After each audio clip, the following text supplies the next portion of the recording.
Bienvenidos a una nueva edición de Vigo a Debate, y da gusto que cada vez los debates sean más presenciales, tener a todos los invitados aquí con nosotros, y echamos de menos esa mesa de política que hacíamos habitualmente, que con la pandemia evidentemente es mucho más complicado, y hoy los tenemos aquí en persona de nuevo en el estudio, así que es toda una alegría. Así que como hay mucho que hablar y muchos temas que comentar, pues los vamos a presentar rápidamente. Aquí tenemos a mi derecha al exalcalde de Vigo, Manuel Pérez. ¿Qué tal? Muy buenas tardes. Hola, ¿qué tal? Buenas tardes. También está con nosotros la exdiputada en el Congreso por el BNG, Olaya Fernández Dávila. ¿Qué tal? Hola, muy buenas tardes, Dávila. Dávila, perdón. Y también está con nosotros periodista, es director de Atlántico Diario, escritor, Manuel Orío. ¿Qué tal? Buenas tardes. Bueno, una vez presentados, y hay bastante, hacía mucho que no nos reuníamos, además, que no hablamos, y estamos en una época mucho de presentar presupuestos, ¿no? Ya en todas las instituciones, el Estado, la autonomía y también el Concello de Vigo. Todos además presumen de lo mismo, ¿no? Que han elevado sus presupuestos a máximos históricos. En el caso de Vigo son 285 millones de euros, dice que son 21 más que respecto al año 2021. Se habla de los presupuestos más sociales, que sube la inversión. Luego escuchamos a la oposición decir, bueno, es que hay muchas partidas del 21 que no se ejecutaron, que ahora van al 22. Y bueno, el capítulo de inversiones, pues hay un montón de proyectos, por ejemplo, esa pasarela que va a unir Navia a Bouza, humanizaciones también bastantes, incluso con la zona del barco de Alfageme, el nuevo parque de bomberos, en fin, muchas cosas, muchos proyectos. No sé si habéis podido echar un vistazo a esos presupuestos para la ciudad, ¿qué os parecen? O hablando un poco de los presupuestos en general. Venga, Manuel. Ya te presenté primero, pues adelante. Ya que me presentaste primero, voy adelante. Y yo comenzaría con una sentencia solomónica. El papel lo soporta todo. El papel lo soporta todo. 285 millones de euros.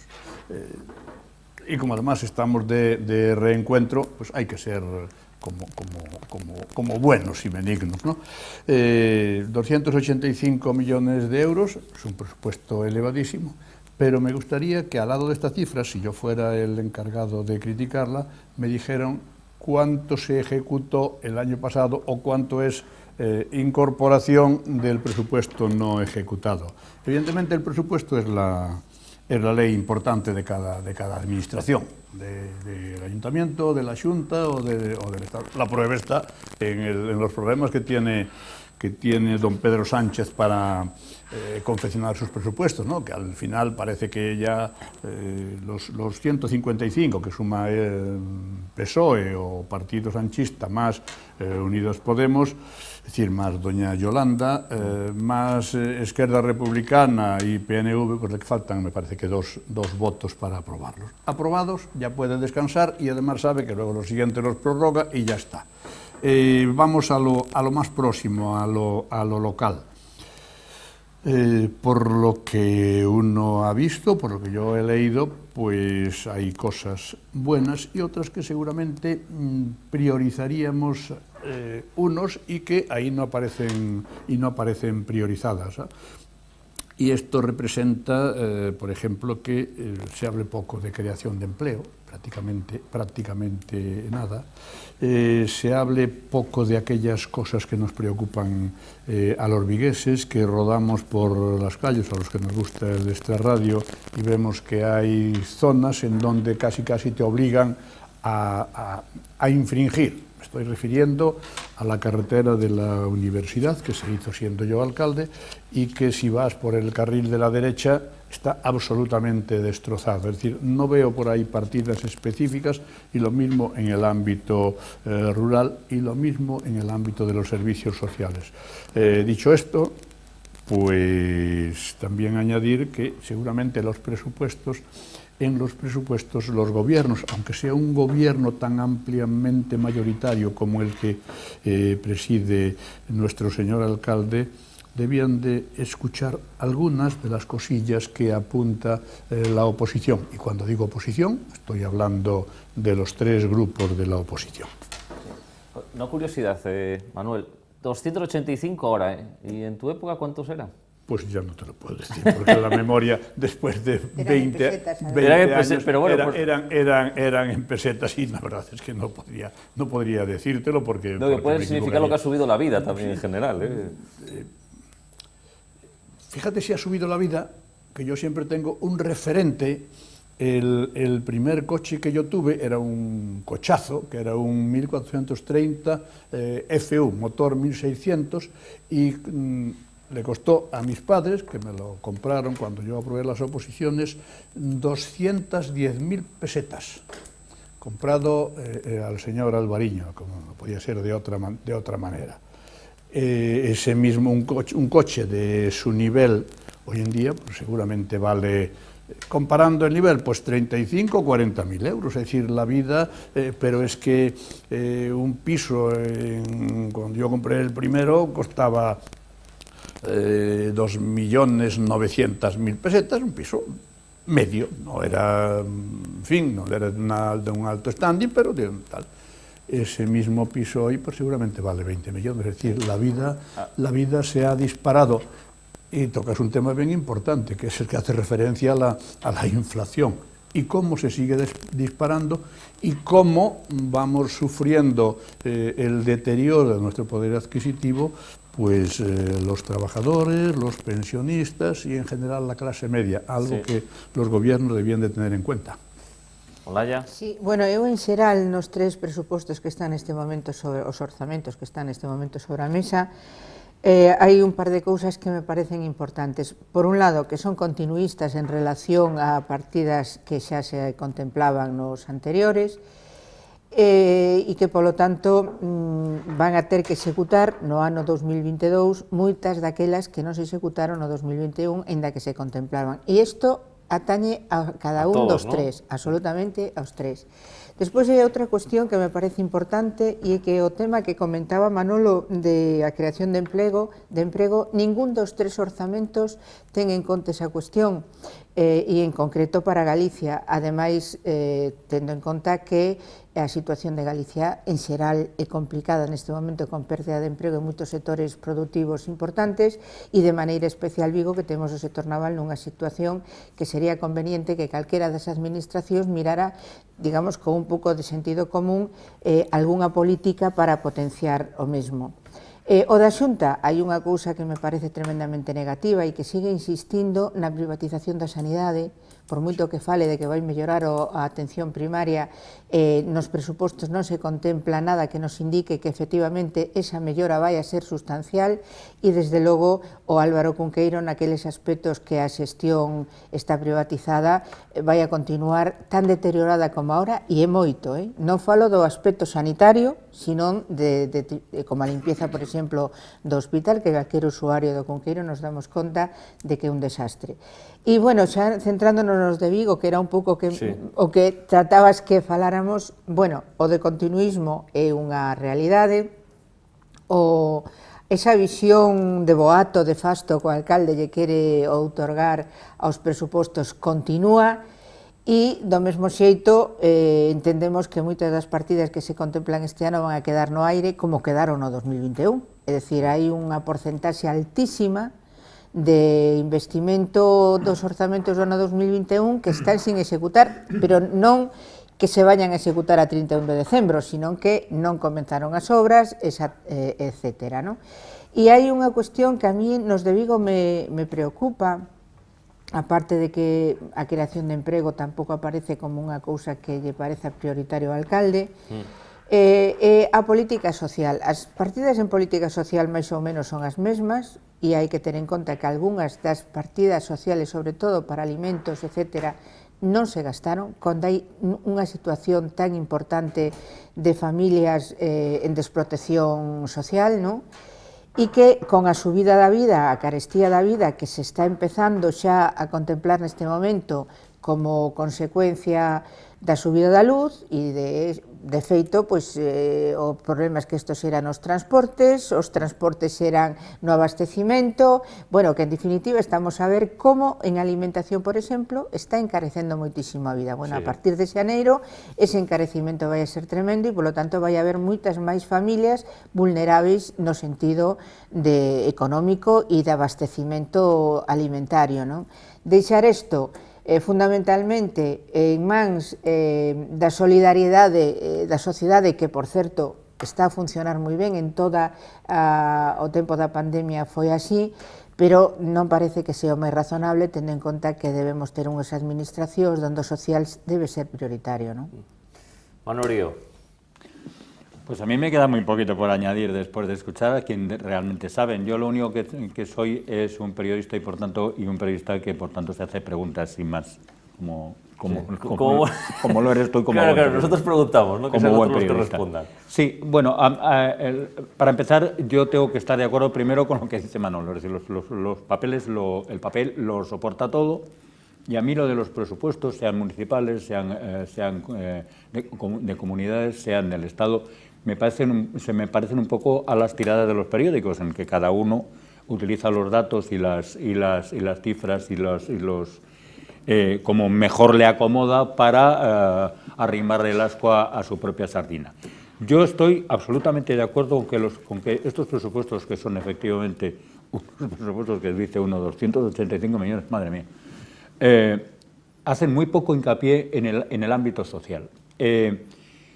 Creo haber leído por ahí, y sospecho que en mi propio periódico, que Vigo es uno de los puntos de Galicia en el que el crecimiento se ha deteriorado más, es decir, el crecimiento económico, el crecimiento, el índice del nivel de vida. Por tanto, yo creo que eso es algo que tienen que plantearse los gobiernos locales, es decir, los ayuntamientos no están solo para poner bancos, para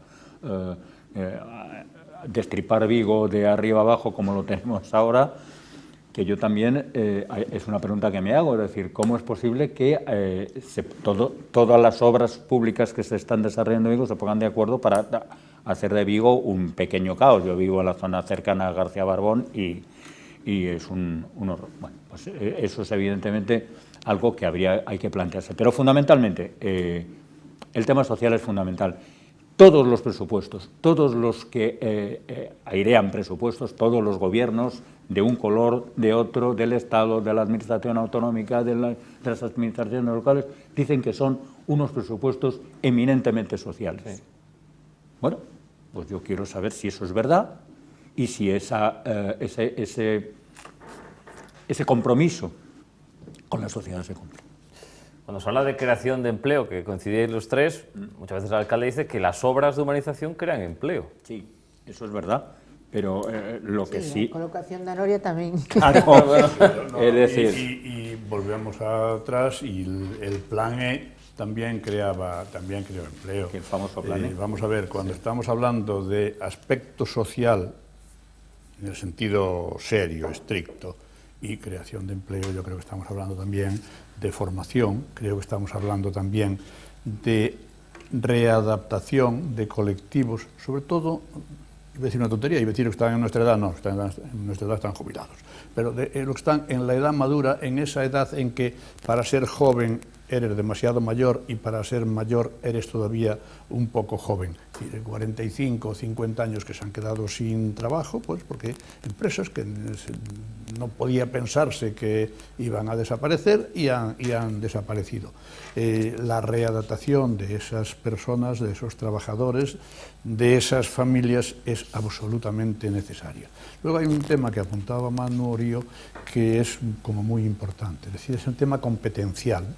Pueden decir desde el ayuntamiento, seguramente nuestro señor alcalde puede decirlo, no, eso es competencia de la Xunta o eso es, dirá menos, competencia del gobierno central. Es que muchas veces se dice de eso del sí, empleo. Sí, y nosotros, y pues sí, pero sí. perdóname, yo creo que las competencias de un concello son tales que todas aquellas que no son atendidas o suficientemente atendidas, ahí hay un principio de subsidiariedad, todo aquello que no es allí atendido es competencia del ayuntamiento. Uno tiene alguna experiencia en este caso y ha tenido que atender situaciones que decían, oye, esto le hubiera correspondido al gobierno central, del color que sea, o hubiera correspondido a la Junta, pero la hermosura, la belleza, de la vida política municipal es justamente la proximidad. Y esa proximidad, ¿a qué te lleva? A que sepas que en la calle tantos vive una familia desestructurada, en la calle cuantos vive una familia que no tiene ningún tipo de ingresos. Y por ahí creo que habría que empezar en una amplia red de servicios sociales. Y luego hay algo que desde esta ciudad nos está propiciando, que sería el entendimiento entre administraciones. Yo comprendo que electoralmente funciona muy bien buscarse un adversario, buscarse un enemigo común. Todo es culpa de Feijóo, y lo que no es culpa de Feijóo es culpa de Alfonso Rueda, pero de cara a los ciudadanos, en mi modesta opinión, seguramente funcionaría mejor decir señor Feijóo, señor Rueda, o conselleiro de turno, el que sea, o el de Sanidad o el de Educación, vengan aquí y vamos a unir esfuerzos, porque al final los ciudadanos vivimos en un ámbito, pero en ese ámbito no hay ninguna administración que sea un círculo competencial reducido, es decir, no hay parcelas, yo solamente tengo esto, todo esto es tangencial, y yo creo que fomentar esa solidaridad de la que habla, por cierto, la Constitución, referida, por ejemplo, a las autonomías, y que tan mal funciona, por cierto, bueno, ¿cómo va a funcionar mejor cuando algunos quieren destrozar lo que llamamos y queremos como España? Pues yo creo que el funcionamiento sería mucho mejor, y establecer ese tipo de planes desde la cooperación, desde la coordinación, y eso no se ve. Luego, tendría que decirle a Olaya, cuando hablaste de la privatización de la sanidad, pues que por lo que he escuchado estos días, los señores de Unidas Podemos y el grupo decir nuestra, por gallega, nuestra vicepresidenta, nuestra y además lo es, Yolanda Díaz, están atacando a la ministra de Sanidad por esa ley de equidad, porque justamente le argumentan que mantiene la privatización de la sanidad.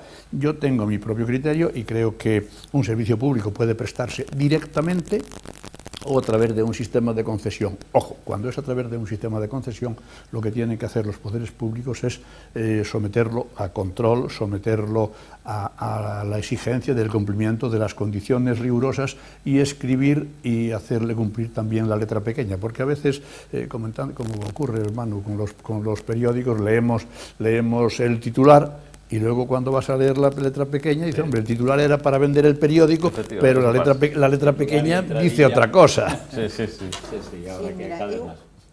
Perdón. No. Apuntando sobre esto último que comentaba Manolo, y concretamente alusión que facías a digamos, as medidas que está tomando no Goberno Central con ese proxecto de lei que están elaborando, que efectivamente o Partido Socialista en relación á privatización de servicios sanitarios nunca foi moi diferente que o Partido Popular. Foi que non empezou. Pero unha cousa é esa e outra cousa é que eso sea positivo e beneficioso para os usuarios da sanidade pública, e que en realidad os usuarios da sanidade pública somos todos e todas, porque eso é universal, non? É un servicio universal.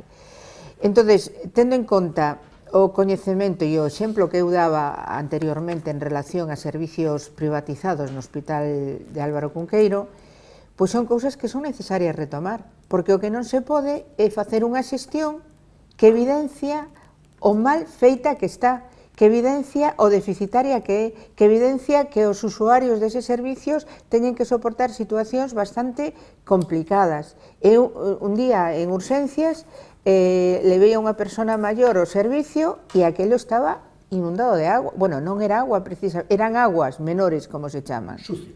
E despois, donde houbera unha persona en camilla que tuvera, bueno, que facer as súas cousas ali estuvo durante horas.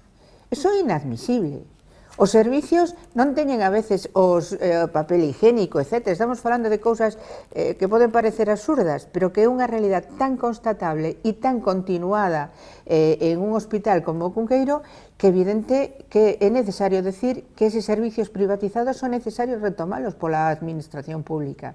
Xa non digo do que é a xestión xeral do que é o hospital, o desembolso que ten que facer a Xunta de Galicia anual para esa empresa que administra ou que administrou a construción do edificio.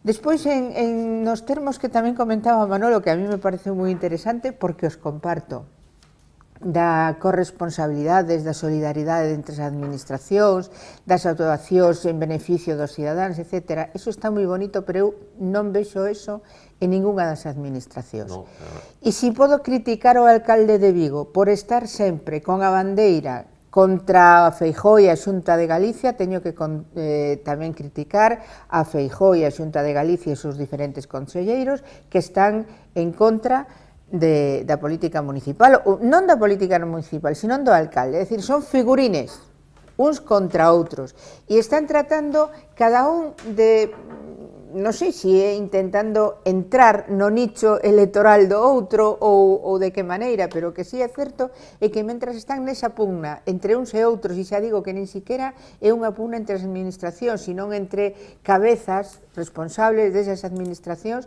o único que están a facer é que esas administracións sexan menos efectivas para os ciudadanos, que serían, se en vez desa actitude tuveran unha actitude de cordialidade institucional e, polo tanto, de coordinación de políticas, ¿no?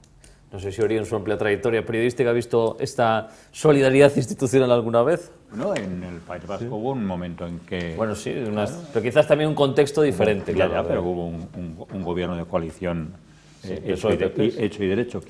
Bueno, es evidente, en estos momentos plantear una colaboración estrecha entre administraciones de diferente rango y de diferente ámbito de competencia yo creo que es una tarea absolutamente imposible, ¿no?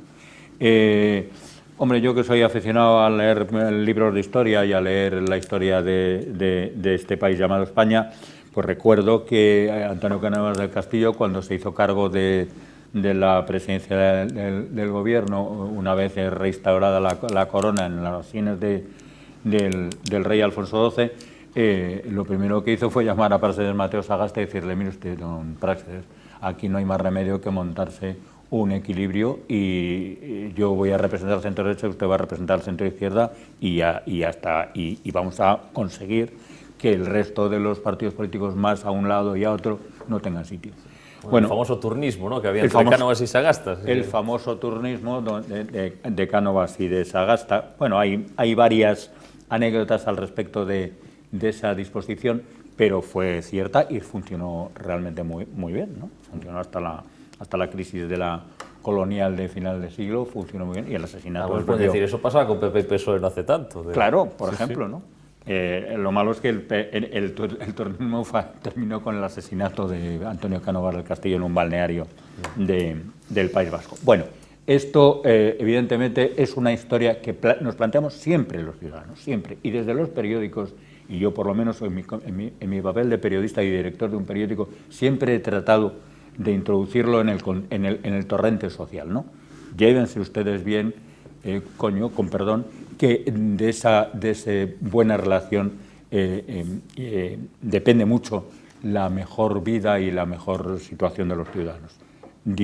Sospecho que es muy difícil, y también a mí me gustaría desde aquí pues decirle al alcalde algo que Olaya con muy buen criterio ha introducido en el diálogo, y es menos apariencias faraónicas, menos, en fin, imágenes de gran tronío, ¿no? El alcalde de Nueva York se va a palidecer de envidia y al de Madrid lo vamos a machacar vivo porque aquí somos más grandes que nadie, y algo más de escuchar no solo la voz de los ciudadanos, sino, como decía Manolo, la voz de la oposición, que a veces puede introducir en el contexto político ideas muy razonables, ideas que se pueden aprovechar. Di Stéfano, cuando entrenaba al Valencia, contaban que a él le gustaba más el juego raso que mandar balones, el pase. Sí, y decía, ¿de qué se hace la pelota? Entonces decía, del cuero. ¿De dónde sale el cuero? De la vaca, de la piel de la vaca. Y decía Di Stéfano, bajen la vaca al pasto. Yo creo que menos tronío, menos ejercicio de napoleonismo y más bajar a la realidad. ¿Y cuál es la realidad? ¿Cuál es el objetivo de la realidad? Mejorar las condiciones de vida de los ciudadanos, en este caso de los ciudadanos de esta urbe o de la órbita metropolitana, y sobre todo de aquellos que lo necesitan más. Tenemos que hacer una pequeña pausa publicitaria y regresamos en este Vigo a Debate.